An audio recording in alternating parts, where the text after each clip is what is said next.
Hello. ഞാനിന്നൊരു special പായസമായിട്ട് വന്നിരിക്കുകയാണ്. Special എന്ന് പറഞ്ഞാൽ ഞാൻ ഇതുവരെ ഇങ്ങനെ ഒരു കോംബോ ട്രൈ ചെയ്തിട്ടില്ല. ഒന്ന് ട്രൈ ചെയ്ത് നോക്കിയതാണ്. അപ്പോൾ അതിനായിട്ട് ഞാനൊരു 2 കപ്പ് പൈനാപ്പിൾ ഇതുപോലെ അരിഞ്ഞെടുത്തിട്ടുണ്ട്. കുറച്ചും കൂടി ചെറുതാക്കി അരിഞ്ഞാൽ കുറച്ചും കൂടി നല്ലതാണ്. എനിക്ക് അത്ര അങ്ങോട്ട് ക്ഷമയില്ലാത്തതുകൊണ്ട് ഇത്രയ്ക്ക് അങ്ങോട്ട് ചെറുതായിട്ടുള്ളൂ. അത് 2 കപ്പ് ഉണ്ടായിരുന്നു അരിഞ്ഞതിന് ശേഷം അതെടുത്തിട്ടുണ്ട്. അപ്പോൾ ഇത് പായസം എന്ന് പറഞ്ഞാൽ ഞാനിത് ഈവനിങ്ങിൽ കുട്ടി സ്കൂളിൽ നിന്ന് വിട്ട് വരുമ്പോൾ കൊടുക്കാൻ വേണ്ടി ഉണ്ടാക്കുന്നതാണ്. അല്ലാതെ നമുക്കിങ്ങനെ എന്തെങ്കിലും വിശേഷങ്ങളൊക്കെ വരുമ്പോൾ ഇങ്ങനെ ഉണ്ടാക്കിയാൽ ഭയങ്കര ടേസ്റ്റ് ആയിരിക്കും എന്നൊന്നും ഞാൻ പറയണില്ല. മോൾക്ക് ഞാൻ ഇടയ്ക്കിടയ്ക്ക് ഓരോരോ സാധനങ്ങൾ മാറ്റി മാറ്റി പരീക്ഷിക്കാറുണ്ട്. അതിൻ്റെ കൂട്ടത്തിലുള്ളൊരു സാധനമാണ് കേട്ടോ. അപ്പോൾ ഈ പൈനാപ്പിൾ നമുക്ക് അടുപ്പത്ത് വെച്ച് വേവിച്ചെടുക്കണം. അപ്പോൾ ഞാനത് ഒരു 10 മിനിറ്റൊക്കെ അടച്ച് വെച്ച് വേവിച്ച് കൊടുത്തിട്ടുണ്ട്. ഇടയ്ക്കിടയ്ക്ക് ഇങ്ങനെ ഇളക്കി ഇളക്കിയിട്ട് കൊടുത്ത് വേവിച്ചെടുത്തിട്ടുണ്ട്. അതിൽ നിന്ന് തന്നെ വെള്ളം ഒക്കെ ഇറങ്ങി വന്നിട്ടുണ്ടായിരുന്നു. അപ്പോൾ ഞാൻ അങ്ങനെ വേവിച്ച് എടുത്തതാണ് പൈനാപ്പിൾ. ഇനി ഇതിലേക്ക് നമുക്ക് പഞ്ചസാര ചേർത്ത് കൊടുക്കണം. ആദ്യം തന്നെ പഞ്ചസാര ചേർത്ത് കൊടുത്താൽ പൈനാപ്പിൾ അത്ര അങ്ങോട്ട് വേവില്ല.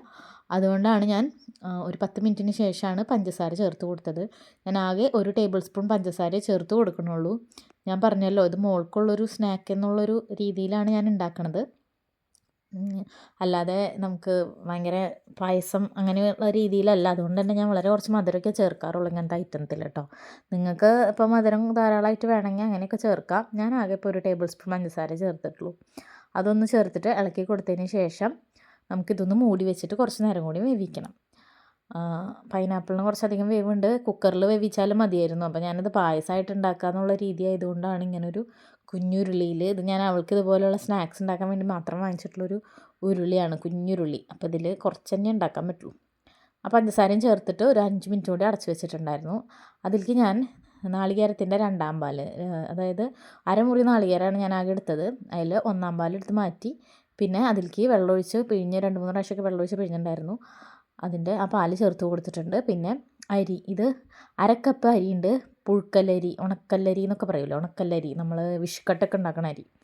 ആ അരിയാണ്. അത് 1/2 കപ്പ് ഉണ്ടായിരുന്നു. അത് ഞാൻ 1/2 കപ്പില്ല, ഒരു 1/4 കപ്പ് അത്രേ ഉണ്ടായിരുന്നുള്ളൂ കേട്ടോ. അത് വേവിച്ചത് ചേർത്ത് കൊടുത്തിട്ടുണ്ട്.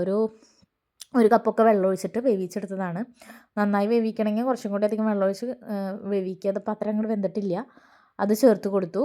അത് ചേർത്ത് കൊടുത്തിട്ട് ഞാൻ അതിലേക്ക് പിന്നെ ഒരു 2 ടേബിൾ സ്പൂൺ പഞ്ചസാരയും കൂടി ചേർത്തു. അതിന് വേണ്ടിയിട്ട് 2 അല്ല 1.5 ടേബിൾ സ്പൂൺ പഞ്ചസാര ചേർത്തു.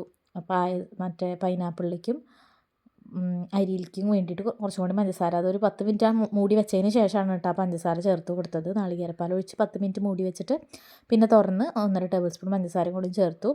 അതിലേക്ക് നന്നായി വെന്ത് വന്നപ്പോൾ 1ാം പാലും ചേർത്ത് ഒന്ന് ഇളക്കിയെടുത്തിട്ടുണ്ട്.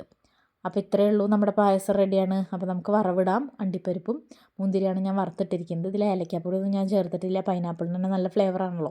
അപ്പോൾ അതുകൊണ്ട് പിന്നെ ഏലക്കാപ്പൊടിയൊന്നും ചേർത്തില്ല. അപ്പോൾ ഇത് അടിപൊളി ടേസ്റ്റുള്ള പായസമാണ് എന്നൊന്നും ഞാൻ പറയില്ല. പക്ഷേ നമുക്ക് ഇങ്ങനെ കുട്ടികൾക്ക് ഇടയ്ക്കിടയ്ക്ക് ഞാനിങ്ങനെ ഇടയ്ക്ക് ഓരോ ദിവസവും മാറ്റി മാറ്റി ഓരോ സാധനങ്ങൾ ഉണ്ടാക്കി കൊടുക്കുന്ന ആളാണ്. അപ്പോൾ അത് കാരണം കൊണ്ട് നമുക്കിങ്ങനെ വെറൈറ്റി ഒക്കെ ആയിട്ട് ഉണ്ടാക്കി കൊടുക്കാൻ വേണ്ടിയിട്ട് പറ്റിയൊരു സാധനമാണ്. എൻ്റെ മോളാണെങ്കിൽ ഇത് കഴിച്ചോളും. അതായത് അങ്ങനെ കുറേ മധുരം വേണമെന്നൊന്നും അവൾക്ക് ഇല്ല. നമ്മളെന്തെങ്കിലും വെറൈറ്റി ആയിട്ട് ഉണ്ടാക്കി കൊടുത്താൽ മതി. അപ്പോൾ താങ്ക് യു.